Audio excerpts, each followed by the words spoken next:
Hi, I'm Laura DeVault. Nice to see you all.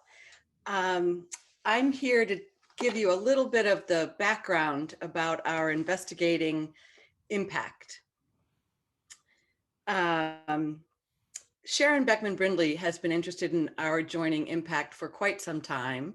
She's brought it to the board off and on over the past few years, I understand.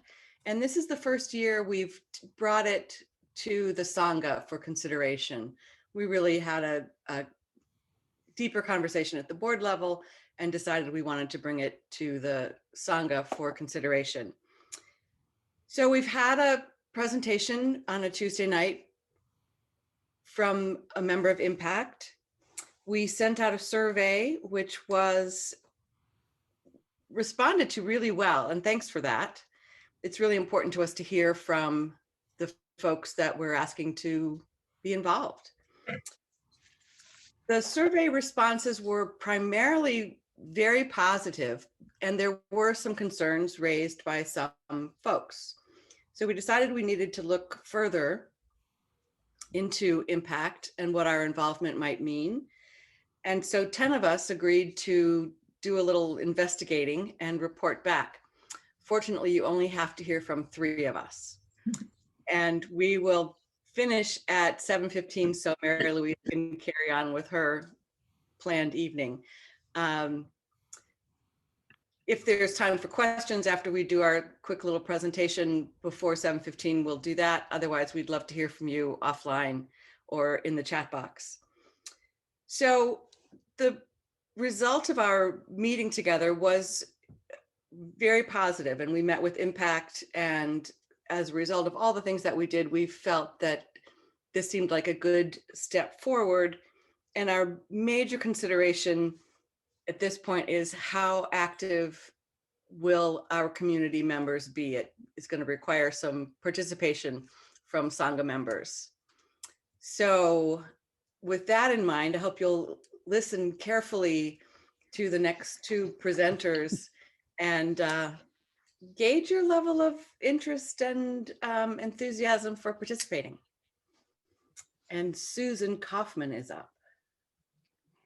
So I'm going to tell you both our, the positives that we found after we met with, Impact has 2 paid organizers, and we met with one of them, the 10 of us. And the advantages that came up through that meeting, and some in the feedback that you all gave us when the first presentation happened, was that there's an already existing structure that's well established and has a proven track record for addressing the needs of people in Charlottesville, Albemarle.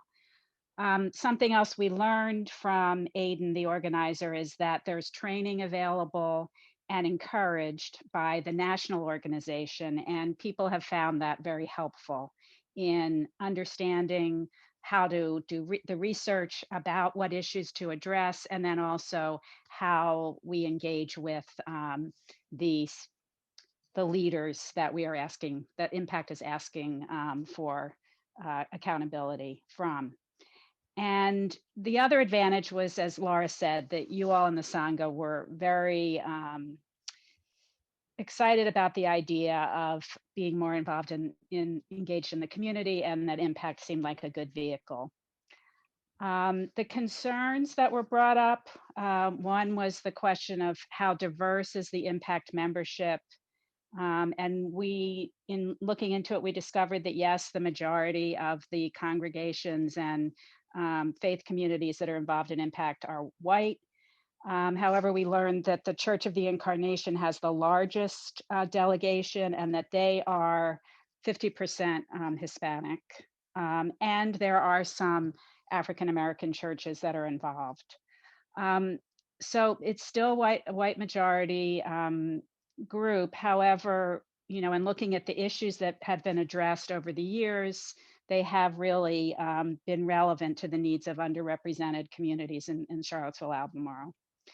The other main concern people had was that the style of, so Impact, there's a year-long process. For those of you who don't know, I'll just go quickly. And it culminates in the group 1,000 strong, confronting, really holding accountable the leaders of the community to take action and put budget and policy behind whatever it is that the impact is asking for. And so it was acknowledged by the couple of people that we talked to at Impact that yes, there has been concern in the past that that confrontation could be perceived or was perceived as being well, the word bullying was thrown out. I think that's a little strong, but what Aidan told us and Janie from Impact was that the training really has helped to give a way of standing firm on the request without being disrespectful. So that is something that we felt reassured about. And Nancy Elizabeth will tell you a little bit about her experience observing part of the process. So on the basis of that, we agreed that there were enough pluses to move forward, but we wanted to now bring it to the Sangha to ask the question, are you all still supporting us in doing this? And is there enough people power to be engaged? Because we don't want the volunteers to get burnt out. And we really hope that this is something that the majority of the Sangha will be involved in, because part of Impact is almost, it's really encouraged that the whole congregation shows up to this action. So Nancy Elizabeth will tell you a little bit more about her experience and what she is offering to do, which is to be a team leader. But we will be giving you another survey and asking you to let us know, to sort of give us a commitment that, yes, you still want us to do this and that you will be involved. And if you have questions, that survey you can put that on the survey and one of us will get back to you. So Nancy Elizabeth. So you've heard Laura describe the process, and on a personal note, I had been struggling for several years, feeling like there was such a need out there and how could I possibly do anything? And it just nagged me. And so when I heard Janie describe Impact, I thought, this sounds like maybe some way to take some action and stop putzing around and just thinking about it and worrying about it. And but I had some reservations, and when we met with Aidan from Impact, they were pretty well addressed. And so I felt, I personally would like to see IMCC do this, and I would like to be involved. And that led me to say, yes, I would be a team leader. And because I have the sole responsibility for an elder dog, it would be very comforting to me to know that I co-chaired or co-led the team with somebody else. So I'm hoping there's somebody out there either on the screen tonight or at least perhaps listening later on that might have that interest as well. So with that in mind, I got in touch with Janie and found out that there was a Impact meeting coming up last Tuesday night. So instead of being with IMCC, I was on Zoom with 300 other people from the congregations that participate in Impact. And I got to watch the process. And I was, number one, I was impressed. They meet right on time at 6:30 and they end right at time at 8 o'clock. And that was a plus for me right there. I thought it was a very well-run meeting. They followed the agenda that they had sent out ahead of time.